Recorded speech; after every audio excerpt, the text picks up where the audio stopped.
Let's talk MPG.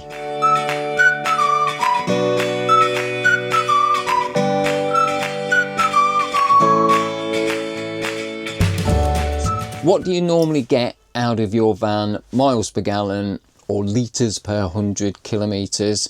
How efficient is it? Do you think it's good? Do you think it's bad? And drive as efficiently as possible makes a massive difference.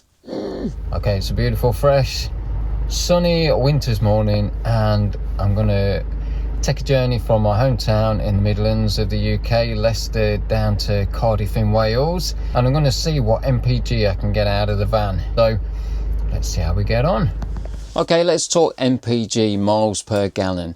I'm always trying to get the van as efficient as possible. So recently I did a 150 mile run from my home to a friend's in Cardiff in Wales and then back again.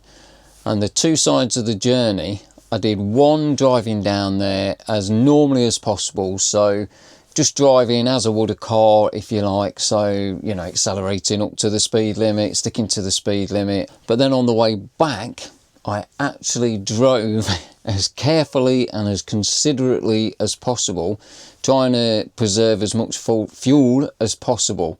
So I drove pretty slowly, really gently on the accelerator, getting up to the speed limit, and then cruising just below the actual speed limit in most areas, particularly on the motorway. I was doing about 62 miles an hour. I was trying to stick it around that 100 kilometers per hour, and yeah, just seeing how it affected the fuel.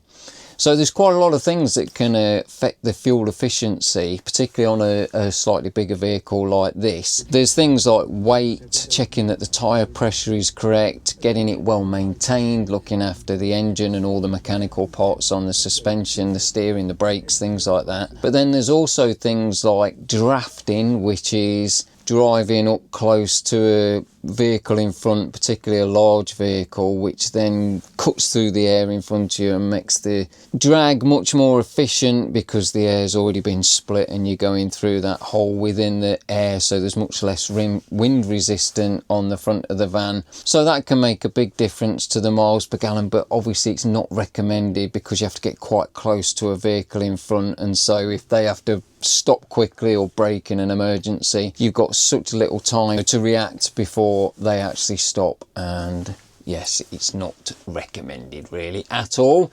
The main thing that I think this video will highlight, apart from things like, with this being a camper van, it is always fully loaded. It's not like a van which drives somewhere fully loaded, offloads its load and then drives back really light, so the weight differences are massive. This is a camper van. It's got double bunk beds in the back, it's got a full cooker, it's got a fridge, it's got all the units to store our things in, it's got a 100 litre water tank for fresh water, it's got a 37 litre grey water tank, it's got seats installed in the back for the kids. You know, it's fully kitted out. So when I've got myself, my wife, both kids, the dogs, full water, full diesel tank, you know, things like that, then this is maxed out. We had it weighed both times before we left on a 3-month trip to go around Europe, and in 2023 it weighed in fully packed out, completely stacked, all four of us in it,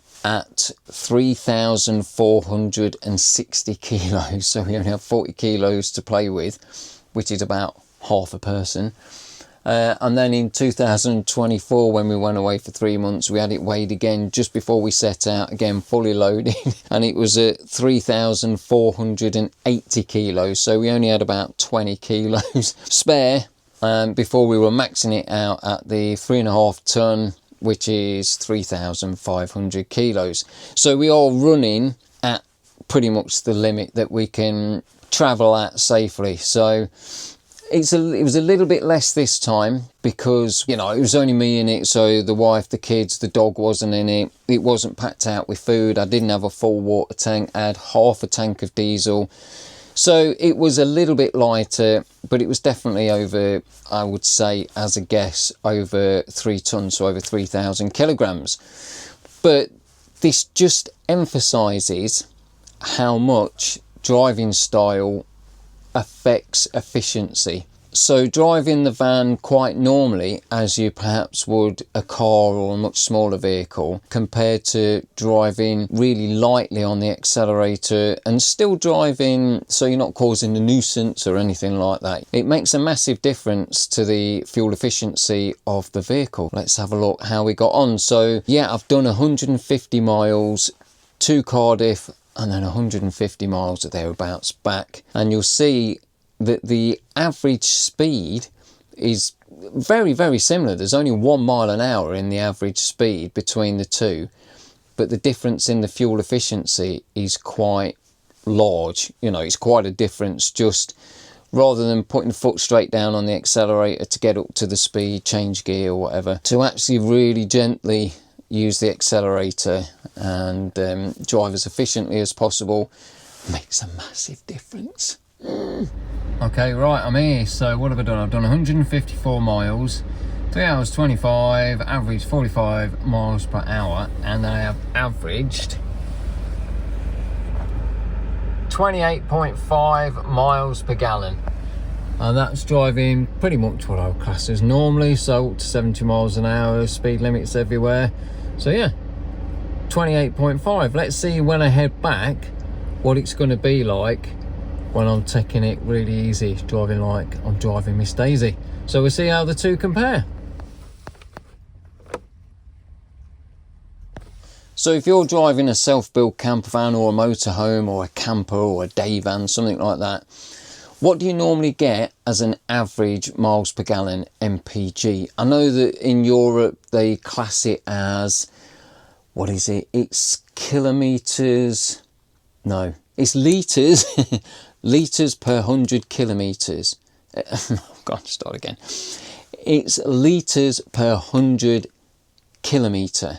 So how many litres of fuel you use to travel 100 kilometres? That's how they work it out, or that's how it's worked out there. If I can find some way of converting it, I'll also do the kilometres per litres per 100 kilometres. My God, I'll get there in the end, don't worry. So I'll also, if I can find a conversion, I'll pop that down as well. So, you know, it gives an idea on people who use that kind of metric system as well. But yes, what do you normally get out of your van, miles per gallon or litres per 100 kilometres? How efficient is it? Do you think it's good? Do you think it's bad? I'll tell you another thing that made a big difference to mine was when I first got the van, it had been a courier van. It had done 256,000 miles, so it was quite fairly high mileage, I suppose. But the tyres were a bit naff and the tread on them was just at the legal limit, so they were more or less like racing slicks. Not all of them. It had one brand new tyre on, which I kept that and put that on the spare. But when I then changed the old mix of worn out tyres for some brand new Pirelli all season mud and snow rated tyres with nice big chunky grip on them, the miles per gallon went down by about 2 or 3 miles per gallon, just driving exactly the same, not doing anything different, because obviously that grip gave a lot more rolling resistance than almost a slick tyre. So that's another thing to bear in mind. So what miles per gallon are you getting out of yours? What kind of tyres have you got on it?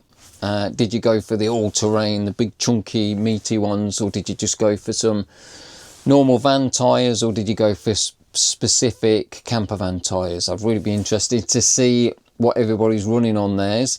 And yeah, let's have a look at these figures then. Okay, so here we are home, and we have done 151 miles today, 3 hours 23, and averaged 34 miles per gallon, driving very considerately with the fuel in mind. Hopefully this will highlight how effective it can be, just changing the driving style slightly just to be a little bit more efficient, and going from 28.5 miles to the gallon to 34 miles per gallon is quite a, it's quite a leap. It's going to make it much more efficient and much more affordable, particularly when we're doing long journeys. We've been to Europe a few times now in the camper van, in this van in particular. Yeah, I mean, over 5,000 miles, that's going to be a massive saving in fuel costs. So, happy days. I hope this helps. And yeah, if you want to see more content like this, then Yeah, please subscribe, give us a like if you've got anything from it, and I'll catch you again really soon. All right, take care. You might also be interested in this video here, so yeah, check that one out, and I'll catch you again really soon.